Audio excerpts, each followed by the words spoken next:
হিন্দু, মুসলিম, বৌদ্ধ, খ্রিস্টান, জাতি, ধর্ম, বর্ণ নির্বিশেষে সবাইকে আন্তরিক শুভেচ্ছা ও অভিনন্দন। আজকে মুসলমান কাহাকে বলে সেই বিষয়টা নিয়ে আপনাদের সামনে আলোচনা করব। ভুল ভ্রান্তি হলে ক্ষমা সুন্দর দৃষ্টিতে দেখবেন। এখন মুসলমান আমরা কিন্তু জাতিগতভাবে কিন্তু আমরা নিজেকে মুসলমান হিসাবে পরিচয় দেই, কিন্তু এইখানে একটি কথা আছে, সেটা হচ্ছে মুসলমান কোনো জাতিগত নাম নয়, ধর্মীয় কিন্তু নাম নয়। সেটা হচ্ছে আপনাকে কাজে কর্মে আপনাকে কি করতে হবে, মুসলমান হতে হবে। এটাই কোরআনের নির্দেশ। যেমন সূরা ইমরানের 102 নম্বর আয়াত যদি আপনি খুলে দেখেন, তাহলে সেখানে দেখতে পারবেন আল্লাহ তাআলা সরাসরি নির্দেশ করেছেন এভাবে যে, হে মুমিনগণ, তোমরা মুসলমান না হয়ে কেউ কবরে এসো না। এখন আমার বাবার নাম মোহাম্মদ উমুক, দাদার নাম মোহাম্মদ উমুক, তাই বলে কি আমি মুসলমান হয়ে গেছি? যদি তাই হতো তাহলে কিন্তু আল্লাহ তাআলা কোরআনে ইমরানের 102 নম্বর আয়াতে কিন্তু সে নির্দেশ করতো না যে মুসলমান না হয়ে কবরে এসো না। তো এখানে কিন্তু বোঝার বিষয় আছে। আপনি কখনো কোরআনকে অবজ্ঞা করতে পারেন না। আপনাকে কোরআনের রহস্যটা ভেদ করতে হবে, জানতে হবে। এখন কথা হচ্ছে যে জানতে হবে।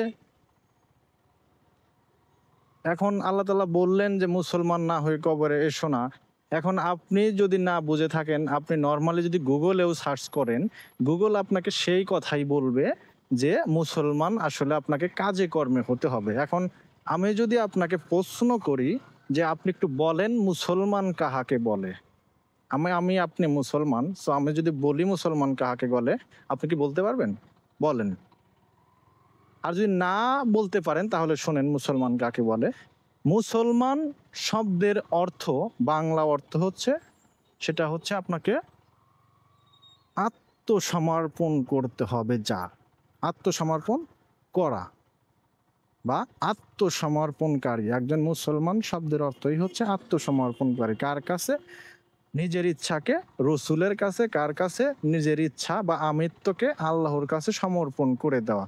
যেমন আপনি যখন আল্লাহর রসুলের কাছে সমর্পণ করে দিয়ে বললেন, ইয়া রাসূলুল্লাহ, আমি আপনার দেখানো পথে চলবো, বা ইয়া আল্লাহ, আপনার দেখানো বিধি বিধানের উপর আমি আমার জীবন গড়ব এবং আপনি যাহা নিষেধ করেছেন তা করব না, তাহলে আপনি কিন্তু অঙ্গীকারবদ্ধ হলেন অ্যাজ এ মুসলমান হিসাবে।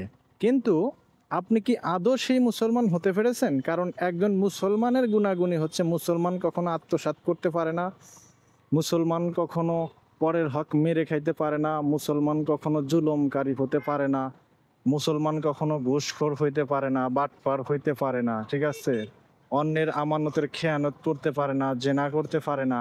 এটা হচ্ছে মুসলমানের বৈশিষ্ট্য। অথচ আমাদের সমাজে দেখেন, আমরা মুসলমান মুসলমান বলি, কিন্তু আমরা নামাজও পড়ি, ঘুষও খাই, নামাজও পড়ি, জেনাও করি, নামাজও পড়ি, পরের হক মেরে খাই, নামাজও পড়ি, আত্মসাৎও করি, তাই না?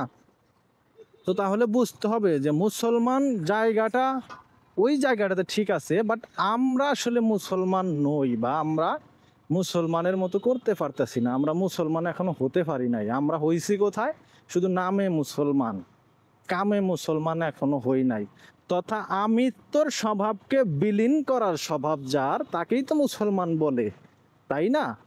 আপনি আমার মধ্যে যে আপন নফস তথা আমিত্ব সত্তা আছে, যাহাই সবসময় বলে আমার আমার, ঠিক আছে, ওই সত্তাটাকে হচ্ছে বিলীন করে দিতে হবে রসুলের আদর্শের কাছে, আল্লাহর আদর্শের কাছে, কোরআন সুন্নাহর কাছে। হ্যাঁ, তাহলেই আপনি কেবল প্রকৃত মুসলমান হতে পারবেন। কিন্তু এই গুণে যদি আপনার, এই খারাপ গুণে যদি গুণান্বিত থাকেন, তবে তাহলে কিন্তু কখনোই আপনি মুসলমান হতে পারলেন না। আপনি জাস্ট খালি নাম বা ধর্মীয় পরিচয়ের লেবাসে আপনি মুসলমান হিসাবে থাকবেন, কিন্তু প্রকৃত যে মুসলমান আপনি কিন্তু সেটা হতে পারলেন না।